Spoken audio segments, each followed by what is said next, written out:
guys, welcome back to our channel. This is me with Mallu episode. Episode opening സീനിൽ ഇപ്പൊ നമ്മുടെ hero അവനും ഒരു ജയന്റ് ടൈറ്റനായി മാറി അങ്ങനെ ചാടി വന്ന് നമ്മുടെ ലേഡി ടൈറ്റനെ ആഞ്ഞ് പഞ്ച് ചെയ്യുകയാണ്. ആ ഒരു പഞ്ചില് അവൾ തെറിച്ചു പോയി അടുത്തുണ്ടായിരുന്ന ഒരു ചർച്ചിൽ ആഞ്ഞെട്ടിക്കും. അവിടെ ഉണ്ടായിരുന്ന ഒരുപാട് പേര് മരണപ്പെടും. ആണെങ്കിൽ വീണ്ടും അവളെ അറ്റാക്ക് ചെയ്യാൻ ശ്രമിക്കും. പക്ഷെ അവളാണെങ്കിൽ നിരപ്പായ ഒരു സ്ഥലത്ത് ലക്ഷ്യമാക്കി അങ്ങനെ ഉഷാറായിട്ട് ഓടുകയാണ്. ഇവിടെ കണ്ണാടിപ്പണിനാണെങ്കിൽ അത് കാണുമ്പോൾ അല്പം ആശ്വാസം തോന്നും. ഹീറോയ്ക്ക് അവളെ ഡിഫീറ്റ് ചെയ്യാൻ കഴിയുമെന്നാണ് എനിക്ക് തോന്നുന്നത്. അതിന് മഞ്ഞുമൂടിന് അർമിൻ പറയും അവരിപ്പോ പോകുന്നത് നിരപ്പായ പ്രദേശത്തേക്കാണ്. അവിടേക്ക് പോയി കഴിഞ്ഞാൽ നമുക്ക് അവരെ ഹെൽപ്പ് ചെയ്യാൻ കഴിയില്ല.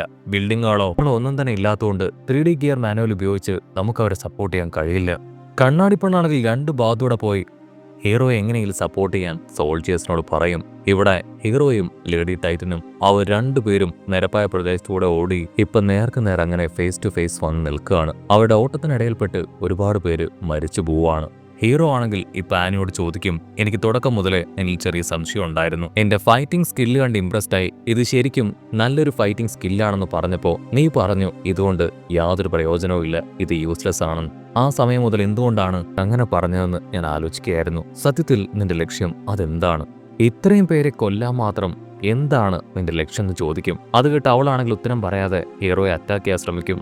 പക്ഷേ ഹീറോ ആണെങ്കിൽ അവളെ ആഞ്ഞ് ചവിട്ടും. ശേഷം അവളെ തൂക്കിയെടുത്ത് ദൂരേക്ക് വലിച്ചെറിഞ്ഞ് രണ്ടുപേരും വീണ്ടും പൊരിഞ്ഞ പോരാട്ടം. സോൾജിയർ ആണെങ്കിൽ കണ്ണാടിപ്പണിനോട് ചോദിക്കും, ഇവിടെ വെച്ച് ഇത്രയും വലിയ ഫൈറ്റ് നടന്ന് ആ ടൈറ്റനെ പിടിക്കാൻ പോവുകയാണെങ്കിൽ ഒരുപാട് ദുരന്തത്തിനൂടെ നമ്മൾ സാക്ഷ്യം വഹിക്കേണ്ടി വരും. മുഴുവനായി ടൈറ്റൻ തരിപ്പണമാക്കും. ഒരുപാട് പേർക്ക് അവരുടെ ജീവൻ നഷ്ടപ്പെടും. അതിന് കണ്ണാടിപ്പന്നു പറയും, നമ്മുടെ മുൻപിൽ വേറെ വഴിയില്ല. ഹീറോയുടെ തീരുമാനവും അത് തന്നെയാണ്. കട്ട് ചെയ്ത ഇവിടെ മിലിറ്ററി പോലീസ് കമാൻഡർ ആളാണെങ്കിൽ വണ്ടറടിക്കും. ഇങ്ങനെയൊരു വലിയ യുദ്ധം നടക്കുന്നതിനെ കുറിച്ച് ആരും എന്നോട് പറഞ്ഞിട്ടുണ്ടായിരുന്നില്ല.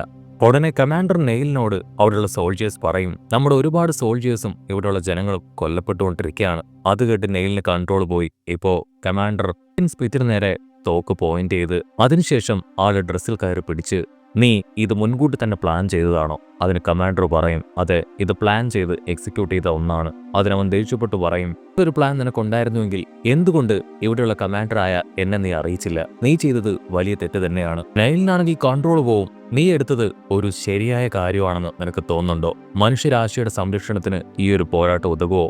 അതിന് കമാൻഡർ എർവിൻ സ്മിത്ത് പറയും, നീ എടുത്ത തീരുമാനത്തിൽ നിന്ന് ഒരടി പോലും പിന്നോട്ട് പോകാൻ ഞാൻ തയ്യാറല്ല. എനിക്കിതിൽ 100% വിശ്വാസമുണ്ട്. നെയിലും ചുറ്റുമുണ്ടായിരുന്ന സോൾജിയേഴ്സും എല്ലാവരും ഗണ്ണങ്ങനെ താഴ്ത്തുകയാണ്. നെയിലാണെങ്കിൽ ഇപ്പോ സോൾജിയേഴ്സിനോട് പറയും, എത്രയും വേഗം ഇവിടെയുള്ള ജനങ്ങളെ രക്ഷപ്പെടുത്തി സേഫായ സ്ഥലത്തേക്ക് കൊണ്ടുപോകണം. ആ അറ്റാക്കിന് വേണ്ട സഹായങ്ങൾ ചെയ്തു കൊടുക്കണം. എർവിൻ സ്മിത്ത്, നിനക്ക് നിയമപ്രകാരമുള്ള മരണശിക്ഷ അത് ലഭിക്കും. എത്രയും വേഗം ഇവനെ അറസ്റ്റ് ചെയ്യും. അത് കേട്ട് എർവിൻ സ്മിത്ത് ആണെങ്കിൽ എന്ത് ശിക്ഷ വേണമെങ്കിലും ഏറ്റെടുക്കാൻ തയ്യാറാണെന്ന് അവനോട് പറയും. ഇവിടെ നമ്മുടെ ചുന്ദരി പെണ്ണിനെയും മഞ്ഞമുടിയൻ ആർമിനെയും കാണിക്കുകയാണ്.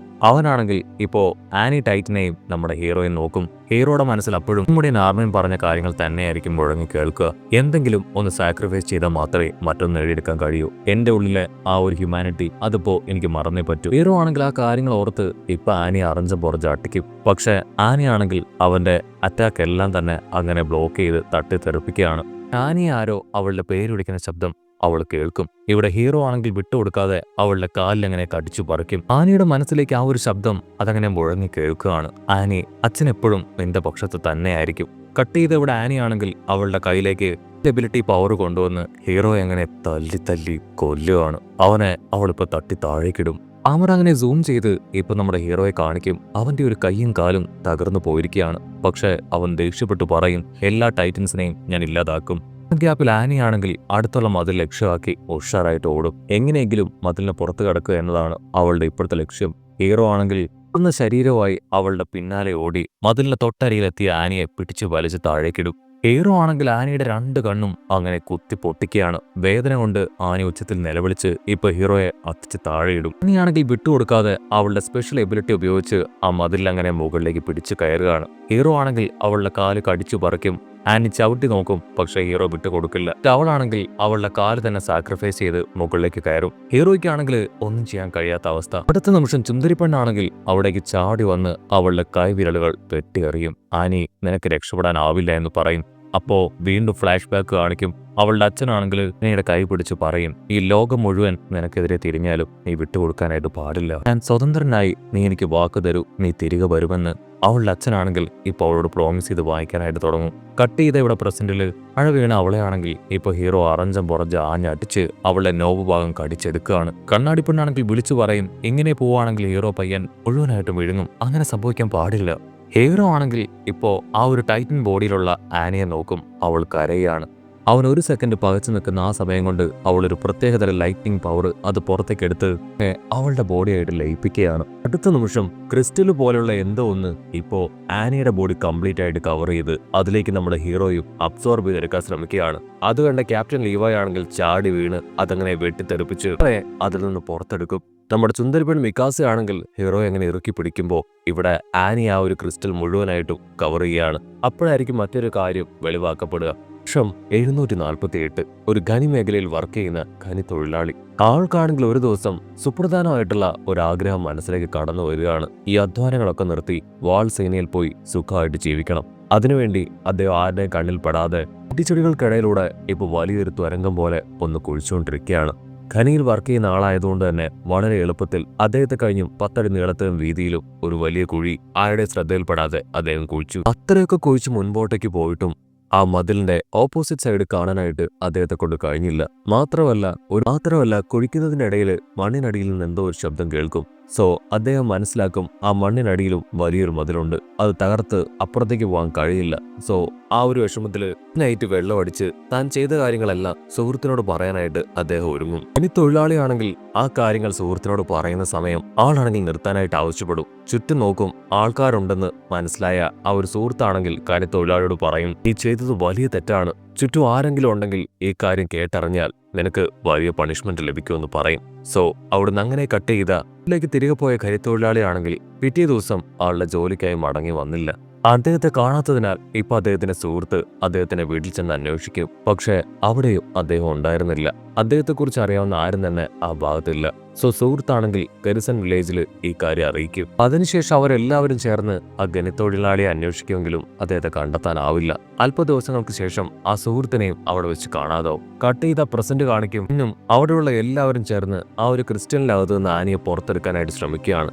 അവർ വെപ്പൻസ് ഉപയോഗിച്ച് ആഞ്ഞടിച്ചിട്ട് പോലും ആ ഒരു ക്രിസ്റ്റൽ തകർക്കാനോ അവളെ പുറത്തെടുക്കാനോ സാധിക്കില്ല. എങ്കിൽ വീണ്ടും അവളെ വിളിച്ചുകൊണ്ടേയിരിക്കും. പക്ഷേ യാതൊരു അനക്കവുമില്ല. അതുകൊണ്ട് കണ്ണാടി പെണ്ണാണെങ്കിൽ അവളെ കെട്ടി വലിച്ച് അണ്ടർഗ്രൗണ്ടിലേക്ക് കൊണ്ടുപോകാനായിട്ട് പറയും. സത്യത്തിൽ ഇത്രയും കഷ്ടപ്പെട്ടിട്ടും അവളിൽ നിന്ന് യാതൊരു ഇൻഫർമേഷനും ടച്ച് ചെയ്യാനായിട്ട് കഴിയുന്നില്ല എന്ന് പറഞ്ഞ് അവരങ്ങനെ വിഷമിച്ച് നിൽക്കും. മറ്റൊരു ഭാഗത്ത് കമാൻഡറിനും ഇതിന്റെ മുൻപിലിരിക്കുന്ന എർവിൻ സ്മിത്തിനെ ആയിരിക്കും കാണിക്കുക. ചീഫ് ആണെങ്കിൽ എർവിൻ സ്മിത്തിനോട് ചോദിക്കും, നിങ്ങൾക്ക് അങ്ങനെ ഒരു സംശയം ഉണ്ടായിരുന്നെങ്കിൽ, അങ്ങനെ ഒരു പ്ലാൻ നിങ്ങൾ മുൻപേ ക്രിയേറ്റ് ചെയ്തിരുന്നുവെങ്കിൽ എന്തുകൊണ്ട് മിലിറ്ററി പോലീസിനെ അറിയിച്ചില്ല, അവരുടെ സഹായം തേടിയില്ല? എർവിൻ സ്മിത്ത് ആണെങ്കിൽ അല്പനേരം ആലോചിച്ചുകൊണ്ട് അദ്ദേഹത്തോട് മറുപടി പറയും, ആക്ച്വലി അവളെ സപ്പോർട്ട് ചെയ്യുന്ന ആരെങ്കിലും ഇവിടെ ഉണ്ടാകുമോ എന്ന് ഞങ്ങൾ ഭയപ്പെട്ടു. അതുകൊണ്ട് തന്നെ വളരെയധികം വിശ്വാസമുള്ള കോപ്സിൽ തന്നെയുള്ള ചുരുക്കം ചില ആൾക്കാരോട് മാത്രമേ ഞങ്ങളിത് പറഞ്ഞിട്ടുള്ളൂ. അത് കേട്ട് ചീഫ് ചോദിക്കും, അങ്ങനെയാണെങ്കിൽ ഇവിടെ നഷ്ടപ്പെട്ട മനുഷ്യരാശിയുടെ ജീവന് നിങ്ങൾ എന്തു വില കൽപ്പിക്കുന്നു? അതിന് എർവിൻ സ്മിത്ത് പറയും, പക്ഷെ ഞങ്ങൾ ഇപ്പോഴെങ്കിലും അവളെ തടഞ്ഞിട്ടില്ലായിരുന്നുവെങ്കിൽ ഇതിലും കൂടുതൽ മനുഷ്യർ കൊല്ലപ്പെട്ടേനെ, ഇതിലും കൂടുതൽ ബിൽഡിങ്ങുകളും സ്വത്തുക്കളും നിങ്ങൾക്ക് നഷ്ടമായേനെ. സത്യത്തിൽ ഞങ്ങൾ മനുഷ്യരാശിയെ രക്ഷിക്കാനാണ് ശ്രമിച്ചത്. അങ്ങനെ സീൻ കട്ട് ചെയ്ത ഇവിടെ നമ്മുടെ ഹീറോ അവനാണെങ്കിൽ പതിയെ കണ്ണു തുറക്കും. അവന്റെ ഫ്രണ്ട്സ് എല്ലാം അവന്റെ അടുത്ത് തന്നെ ഉണ്ട്. അവന്റെ ബോഡിയിൽ ചില പരിക്കുകളൊക്കെ പറ്റിയിട്ടുണ്ട്. അവരോട് ചോദിക്കും, ഇതുവരെ ആനയെ ആ ഒരു സെല്ലിൽ നിന്ന് പുറത്തെടുക്കാനായിട്ട് കഴിഞ്ഞിട്ടില്ലല്ലോ?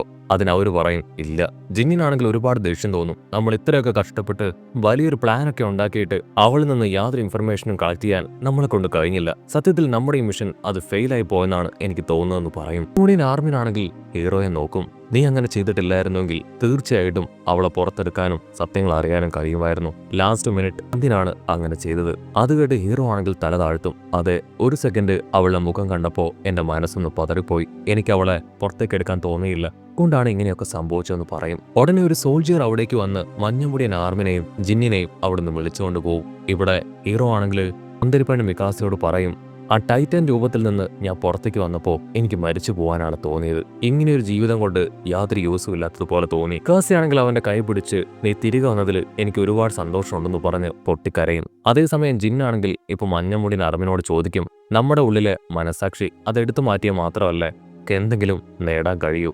അവനെ കൊണ്ട് അതിന് കഴിയോ? അതിന് മഞ്ഞമുടിയൻ അർബിൻ പറയും, അവനെ കൊണ്ട് അതിന് പറ്റും.